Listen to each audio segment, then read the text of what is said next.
tapos ang laban mo. Di pa tapos ang laban mo. Gobyernong manloloko. Gobyernong manloloko. Labanan mo, itakwil mo. Labanan mo, itakwil In mo. Chinese fire, bayan, bayan, bayan ko. Bayan, bayan, bayan ko. Di pa tapos ang laban mo. Di pa tapos ang laban mo. Gobyernong magnanakaw. Gobyernong magnanakaw. Labanan mo, palansigin mo. Labanan mo, palansigin mo. Marcos Romualdez, palayasin. Marcos Romualdez, palayasin. Marcos Romualdez, Palayasin. Marcos Romualdez, palayasin. Sabay-sabay. Ang tao, ang bayan, ngayon ay lumalaban. Ang Tao, ang bayan. Ngayon ay lumalaban. Ang tao, ay karuningan. Eh, wala naman pala ang hangin. Higop hangin, buka ng paninindigan. Ang tao, ang bayan, ngayon ay lumalaban. Ang Tao, ang bayan. Ngayon ay lumalaban. Ang tao, ang bayan, ngayon ay lumalaban. Ayun! Marcos Ares, Marcos Ares. Mayroong awitin na manggagaling sa ating pagmamahal. Sakasakali po, Ibig sabihin, nagpaki ang Pilipino. Lumalaban na tayo! Tigil ang korupsyon! Attorney! Buwaya dyan, kung saan sila lumulungga, tama na! Yung barya namin nasa bulsa nila! Tama na! Attorney! Tigilan na nila yung pagnanakaw nila sa atin. Tigilan na nila yung kakulangan ng serbisyo. Nasa na yung mga pangako na makatatamis ng eleksyon. Maglalaban daw nila tayo. Eh nauna pa sila dun sa nakawan. Ngayon, nasa na yung pinangako nilang serbisyo. At naaalala niyo ba 2024? Sorry. 2024.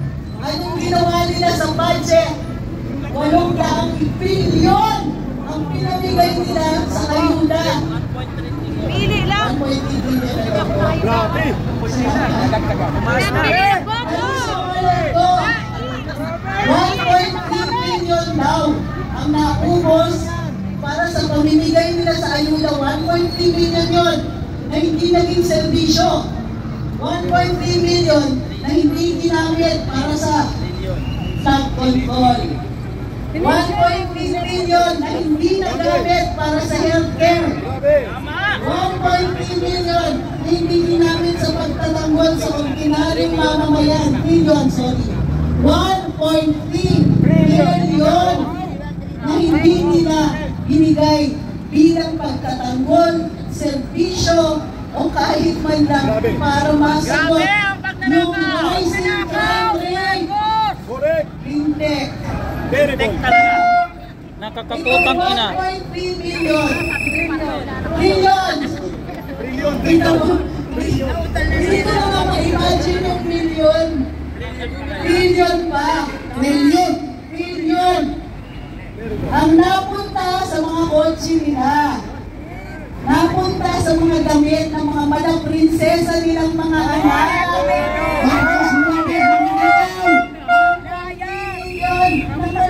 Ginamit sa pagpapaaral abroad ng mga prinsipe at prinsesa nila.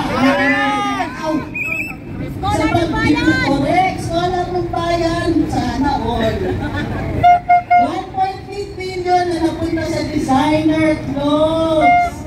Bag! Pinchak, sana pinahin nyo. Sa mansyon! 1.3 million na hindi ginamit para mapababa ang presyo ng bigas. Tama?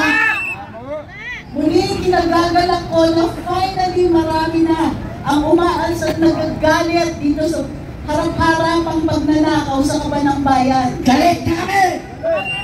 Galit na tayo! Hindi pwedeng hindi tayo magsalita. Ginagarantiyan ng saligang batas ang karapatan natin maghinanain. Para sa korap na gobyerno. Karapatan natin itong pagpupulong-pulong na hindi makinig tayo. Panindigan! Tayo po ay tutuloy-tuloy ito. Walang bibitiw. Walang bibitiw! Walang iwanan. Tuloy-tuloy na ito. Huwag tayong magpapatinag dun sa mga yan. Pera natin ang gamit nila. Ang yaman pala natin. Mayaman tayo, ninakaw lang! Tingnan ninyo. Ang sabi sa EDSA, tingnan nyo yung mga gusali. Yung 1.3 million, sana ginamit pang bilis man lang dyan. Correct!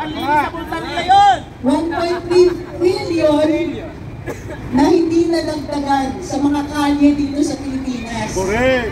Na hindi nagamit pagpapaayos ng mga airport, seaport, public transportation, linted, pinatigil yung mga tren. Di sana ang ayos ng pag-uwi natin pagkatapos ng paghihirap natin sa trabaho. Kinurakot eh!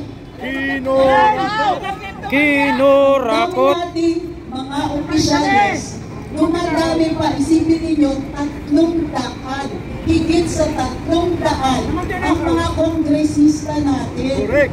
Congressman! Ano ang pinasa nilang batas? Magnakaw! Magnakaw na batas!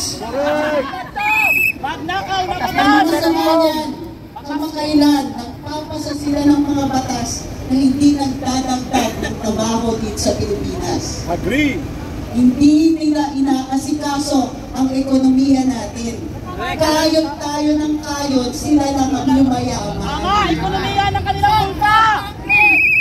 Muli, makikiusap ako, wala nang iwanan. Wala nang iwanan. Walang iwanan!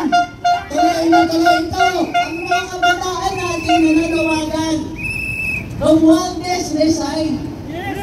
Romualdez resign! Nagpagasa tayo ng mga kabataan natin kumikilos. Huwag tayo magpapaiwan.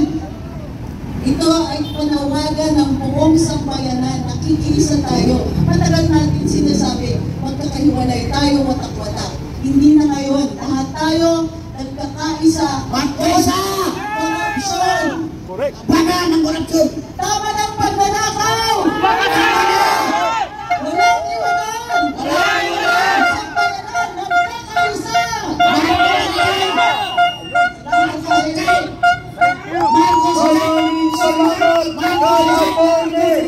Mga kababayan, narinig natin si Attorney Trixie, ang dating Secretary for Communications ni Marcos Jr. Mga kababayan, anong inyong kanawagan? Pamorningan na ba ito? Walang umiyak!